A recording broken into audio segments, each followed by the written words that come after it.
Needless to say, Frederick Douglass did not have an easy life. In March 1832, he had gone to be with a master by the name of Thomas Auld. Douglass and the rest of Auld's slaves were given little food to live off of. Douglass says it was one of the first times in more than 7 years he had been made to feel the gnawings of hunger. Throughout Douglass's stay, Auld had become a very religious man. However, instead of using this for good, he would repeat Bible verses while he was physically harming his slaves. Thomas had become fed up with Douglass and had sent him to live with Edward Covey for a year.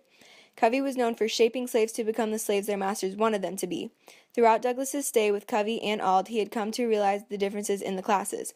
The poor slave owners did not know how to care for a human and would give their slaves the very least to barely make it by.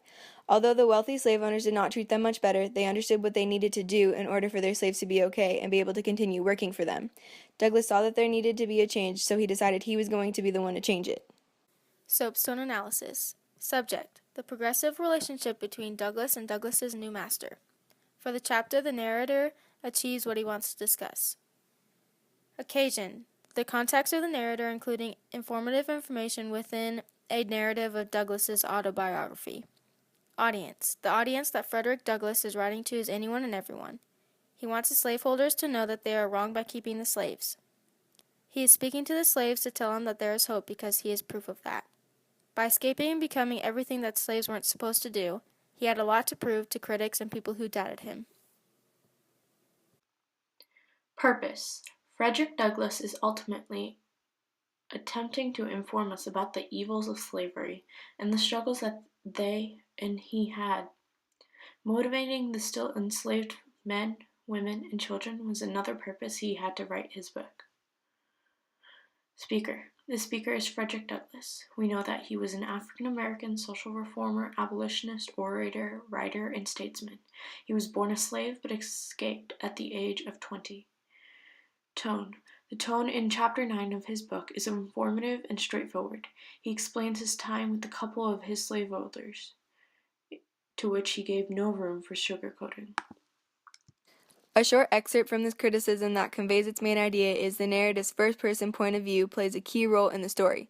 Because it is one of the first narratives written by a former slave, the first-hand account stands as a vitally important aspect of the work, according to the Harvard University Press website article, Narrative of the Life of Frederick Douglass Revisited. Douglass uses the fact that the narrative is told in first person to display his own intelligence and to refute arguments that slaves and African Americans in general were incapable of learning. We agree with our chosen literary criticism because we feel that this excerpt is showing that African Americans can be educated just as well, if not better, than everyone else.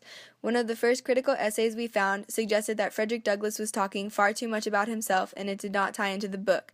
However, after further research, we found Jamie Applegate from UC Berkeley, who really changed the way we looked at the book. Applegate says in her paper that the reason Douglass talked about himself so much in the book was because he had a lot to prove to a lot of people. He was trying to prove to more than just one person that he and every other African American or anyone else who gets discriminated against, that they are all capable of getting a solid education and being successful at whatever they do. Douglass wasn't just speaking for himself and about himself throughout the book. He was speaking for people who couldn't speak for themselves. Douglass played a huge role in this period of time representing the people who were too scared to speak for themselves.